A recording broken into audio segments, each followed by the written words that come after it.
We're in Mexico!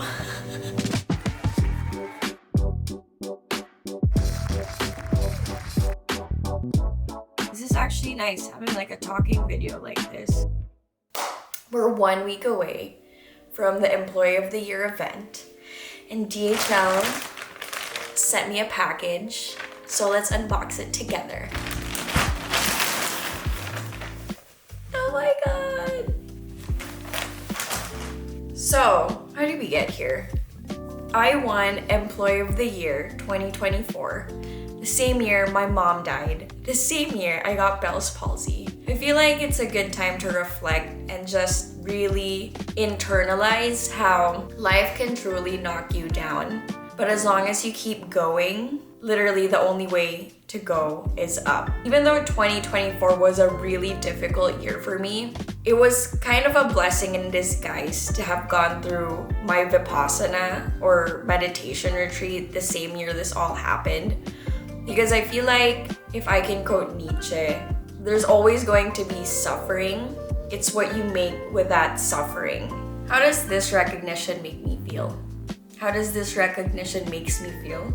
How does this recognition makes me feel? I feel honestly really happy. I feel very seen. Like I said, for a long time, when you're working for a place for this long and there's nothing, it almost feels like your work isn't seen, you're not seen as a person.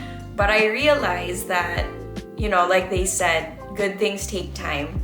It really feels like all the work I've done behind the scenes, like with my mental health, everything like that, it's like a Super Bowl. Because I'm going to a place where I'm going to meet people from all over the world, and I can just show up as my best self and carry all the lessons I have forward. So I'm really excited, and I guess I'll see you in Mexico.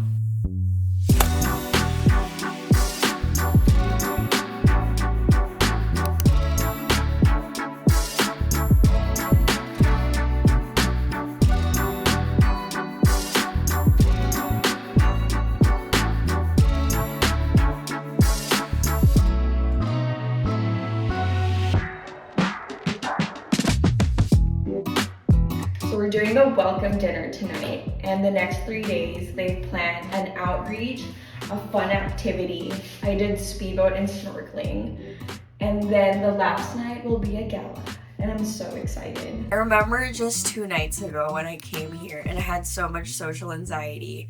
I didn't eat dinner and just had 2 black labels by the bar, and now naturally I have so many friends, and it's nice to come into these events with such an open mind and just curiosity. And it's so interesting because I love asking people, what would you do if you weren't at DHL? It's almost scary when they ask the question back at me and I say, I just want to be a YouTuber. So this is that process. It's also fun to hide behind my camera, especially in the beginning where I didn't know what to do. So people just thought I was a photographer.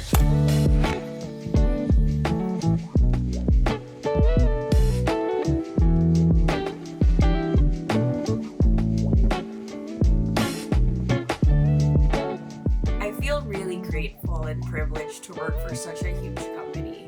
It's nice to know that the whole program was designed to live in the DHL principles of purpose and giving back to the community. Is this also the teacher? Honestly, I have a change in perspective or a paradigm shift, and I'm excited to go back and see how I can do my part to volunteer. Each and every time, I'm always led to a cool group of people, even breakfast, everywhere you go. And more often than not, I really notice that I'm the one that strikes up the conversations. I say, Tanya, nice to meet Tanya you. From the US, right? Yes. hi everybody. And it's just so easy to make a conversation that way. Coming from someone with a lot of social anxiety, because I don't know, I just have this belief, I guess, internalized belief that I'm shy and I'm this and I'm that. But honestly, I really noticed that being in this event maybe I am a little extroverted, or I'm just like a curious person. So it's nice. It's nice. I'm not that centered, but that's okay. So it's 6:33. We're leaving for the excursion at 7:40. That means I have to be at breakfast by at least like in an hour. So hopefully the coffee kicks in. We're going on our speedboat snorkeling adventure. So I'm excited. And tonight we'll have the gala. We'll see how much of that I can film. And yeah. Should I make that transition? Like, I'll see you in Mexico. We're in Mexico.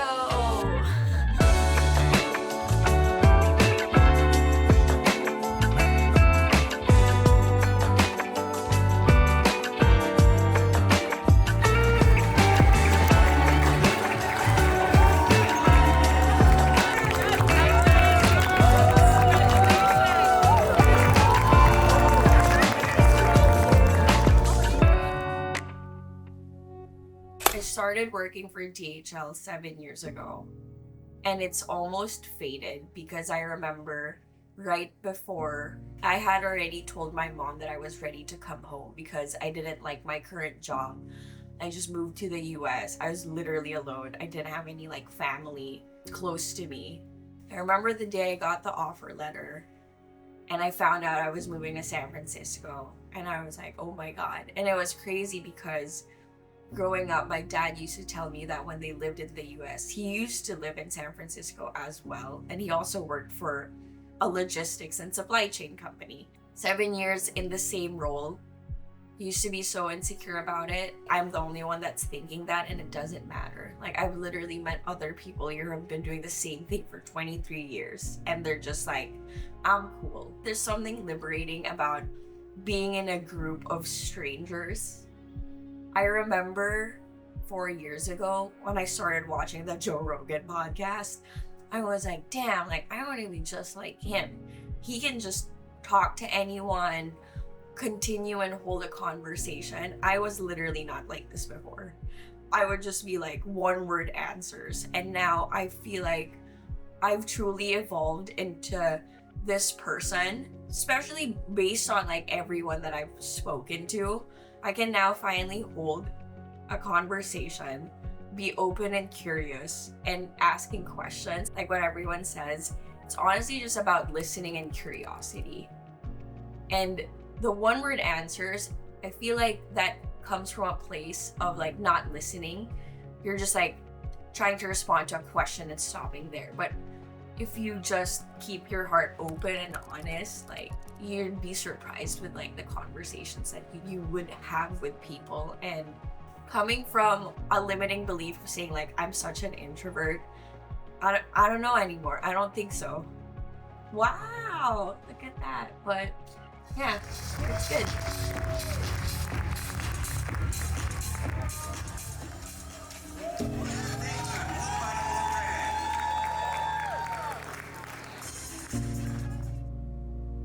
Look at this like incoherent thoughts with like no linear direction. Bye.